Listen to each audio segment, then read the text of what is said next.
తెలంగాణ రాష్ట్రంలోని పంచాయతీ కార్యదర్శులు ఎదుర్కొన్న సమస్యల పరిష్కారానికి టీఎన్జిఓ అనుబంధ సంస్థ అయిన టీపీఎస్ ఫోరం కృషి చేయాలని టీఎన్జిఓ మెదక్ జిల్లా అధ్యక్షులు దొంత నరేందర్ పిలుపునిచ్చారు.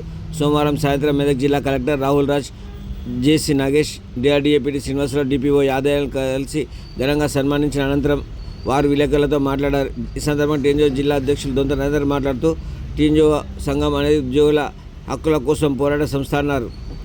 ఉద్యోగుల సమస్యల పరిష్కారానికి ఎప్పుడు ముందుండే సంఘమే టీఎన్జిఓ అని, పంచాయతీ కార్యదర్శుల, గ్రామ కార్యదర్శుల వ్యవస్థలో కీలక పాత్ర పోషించినప్పుడు అనేక సమస్యలు ఎదుర్కొంటున్నారని ఆవేదన వ్యక్తం చేశారు. పంచాయతీ కార్యదర్శులు ఎదుర్కొన్న సమస్యలు పనిభారం, సాంకేతిక సమస్యలు, పరిపాలన పరమైన అడ్డంకులను, ఇతర అంశాలపై టీపీఎస్ ఫోరం సంఘం ప్రత్యేక దృష్టి సారిస్తుందని తెలిపారు. టీఎన్జిఓ సంఘం ప్రజాస్వామ్య ఉద్యమాలు చేపడతామని తెలిపారు. ఈ కార్యక్రమం టీఎన్జిఓ జిల్లా అధ్యక్షుడు దొంత నరేందర్ మాట్లాడుతూ, ఉద్యోగుల సంక్షేమం టీఎన్జిఓ లక్ష్యమని, పంచాయతీ కార్యదర్శి సమస్యలు ప్రభుత్వం దృష్టికి తీసుకెళ్లేందుకు జిల్లా స్థాయిలో నిరంతరం ప్రయత్నాలు కొనసాగిస్తామని తెలిపారు. టీపీఎస్ ఫోరం మెదక్ జిల్లా అధ్యక్షులు కాయ సంతోష్ మాట్లాడుతూ, గ్రామ స్థాయిలో పనిచేసే పంచాయతీ కార్యదర్శుల అనేక ఒత్తిళ్లు విధులు నిర్వహిస్తున్నారన్నారు. వారి సమస్యలు సమష్టి కృషి పరిష్కరించే 100% కృషి చేస్తామన్నారు. టీపీఎస్ ఫోరం కట్టుబడి ఉంటున్న సీనియర్ ఈ గత నెల 30వ తేదీన ఏకగ్రీవంగా ఎన్నుకున్నారని జిల్లా ఫోరం అధ్యక్షులుగా కై సంతోష్, కార్యదర్శిగా చంద్రహాస్, కోశాధికారి లింగప్పలను ఏకగ్రీవంగా ఎన్నుకున్నారని తెలిపారు. కార్యదర్శుల సమస్యల పరిష్కారం విషయంలో 100% పోరాడతామన్నారు. కార్యదర్శుల పదోన్నతిపై జాప్యాన్ని అందరితో కలిసి ఉద్యమిస్తామన్నారు. 4 సంవత్సరాల సర్వీస్ కోసం కమిటీతో చర్చలు జరుపుతామన్నారు. సీనియర్ కార్యదర్శుల సమస్యల పరిష్కారం కోసం 100% పోరాడతామన్నారు.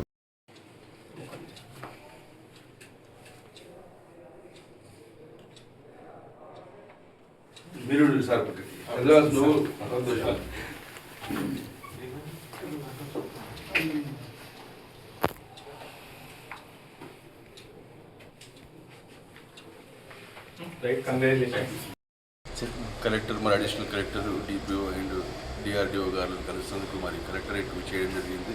నూతనంగా ఏకగ్రీవంగా ఎన్నికైనటువంటి పంచాయతీ కార్యదర్శుల ఫోరం మెదక్ జిల్లా అధ్యక్షుడు కాయిది సంతోష్, అదేవిధంగా కార్యదర్శి చంద్రహాస్, మరి కోశాధికారి లింగప్ప, మిగతా జిల్లా కార్యవర్గందరికీ కూడా మరొకసారి వారికి అభినందనలు తెలియజేస్తా ఉన్నా.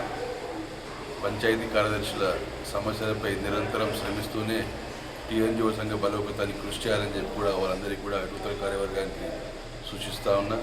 మరి వాళ్ళు ఏదైతే పంచాయతీ కార్యదర్శులందరూ కూడా మరి వారి యొక్క సమస్యల సాధనకే మరియు ఎన్నుకున్నారు కాబట్టి మీ అందరూ కూడా నూతన కార్యవర్గం చక్కగా పనిచేసి పంచాయతీ కార్యదర్శి సమస్యల పట్ల నిరంతరం శ్రమించాలని చెప్పి కూడా మరొకసారి వారికి నేను కోరుతా ఉన్నా. అదేవిధంగా టీఎన్జిఓ సంఘం ఎల్లప్పుడూ అండగా ఉంటుంది. ఏ సమస్య వచ్చినా దృష్టికి తీసుకొస్తే ఖచ్చితంగా సత్వరమే పరిష్కారమైన దిశగా దారి చూపుతామని చెప్పి కూడా తెలియజేస్తూ సెలవు. కలెక్టరేట్ ఆవరణంలో టీఎన్జిఓ అధ్యక్షులు దొంత నరేందర్ అన్న గారి అధ్యక్షతన ఈరోజు కలెక్టర్ గారిని మరియు డిఆర్డీఏ ఈడీ గారిని కలవడానికి రావడం జరిగింది. ఈ నెల 30వ తారీఖున టీఎన్జిఓ అనుబంధ సంస్థ అయినటువంటి పంచాయత్ సెక్రటరీల ఫోరం యొక్క ఎన్నికలు జరిగినాయి. అందులో కాయితి సంతోష్ తమ్ముడు మరియు కార్యదర్శిగా చంద్రహాస్, కోశాధికారిగా లింగప్ప వారి కార్యవర్గం ఎన్నుకోవడం జరిగింది. వాస్తవానికి నాయకుడు అంటే ఖచ్చితంగా సమస్యలపైన పోరాటం చేయాలని సూచిస్తున్నాం. ఎందుకంటే టీఎన్జిఓ అంటేనే పోరాటాల యొక్క సంస్థ, పోరాటాల యోధులను తయారు చేసే ఒక సంస్థ టీఎన్జిఓ సంస్థ. కాబట్టి ఆ సంస్థలో అనుబంధమైనటువంటి టీపీఎస్ఎఫ్ని కూడా బలోపేతం చేస్తూ నూతనంగా విచ్చేసినటువంటి అందరు యువకులు ఉన్నారు. కాబట్టి టీఎన్జిఓకు మరియు టీపీఎస్ఎఫ్కు చక్కటి పేరు తేవాలని కోరుకుంటూ మరియు విచ్చేసిన అందరికీ మరొకసారి నూతన సంవత్సర శుభాకాంక్షలు మేము 30వ తారీఖు రోజు ఎలక్షన్స్ నిర్వహించుకోవడం జరిగింది. ఏకగ్రీవంగా నేను అధ్యక్షుడిగా కాయితి సంతోష్ మరియు మా యొక్క జనరల్ సెక్రటరీగా శనిగరం చంద్రహాస్ మరియు ట్రెజరర్గా మా లింగప్ప, మా టీం అంతా కూడా ఎన్నుకోవడం జరిగింది. ఈ సందర్భంలో మేము మా పంచాయతీ కార్యదర్శుల యొక్క సమస్యల విషయంలో 100% ప్రతి క్షణము మేము వాటి విషయంలో పోరాడతామని, అదేవిధంగా మా సీనియర్ సమస్యలైనటువంటి ప్రమోషన్లలో జాప్యాన్ని తొలగిస్తామని, దాని విషయంలో మేము పోరాడతామని, అదేవిధంగా మా రాష్ట్ర నాయకత్వంతో కోఆర్డినేట్ చేసుకొని ఈ విషయంలో అతి త్వరలోనే మంచి క్యాడర్స్కి సంబంధించి మంచి ఒక న్యూస్ని మేము బయటకు తీసుకురావాలని ప్రయత్నం చేస్తున్నాం. అదేవిధంగా మా 4 ఏళ్ల సర్వీస్ సంబంధించి దానిపైన ఒక కమిటీ వేసుకొని రాష్ట్ర వ్యాప్తంగా దీనిపైన కూడా చర్యలు తీసుకొని ఆ 4 ఏళ్ల సర్వీస్ కూడా సాధిస్తామని తెలియజేస్తూ, మరియు మా ఓపీఎస్ మిత్రులకు సంబంధించి వాళ్ళు చాలా దయనీయమైన పరిస్థితుల్లో ఉన్నారు.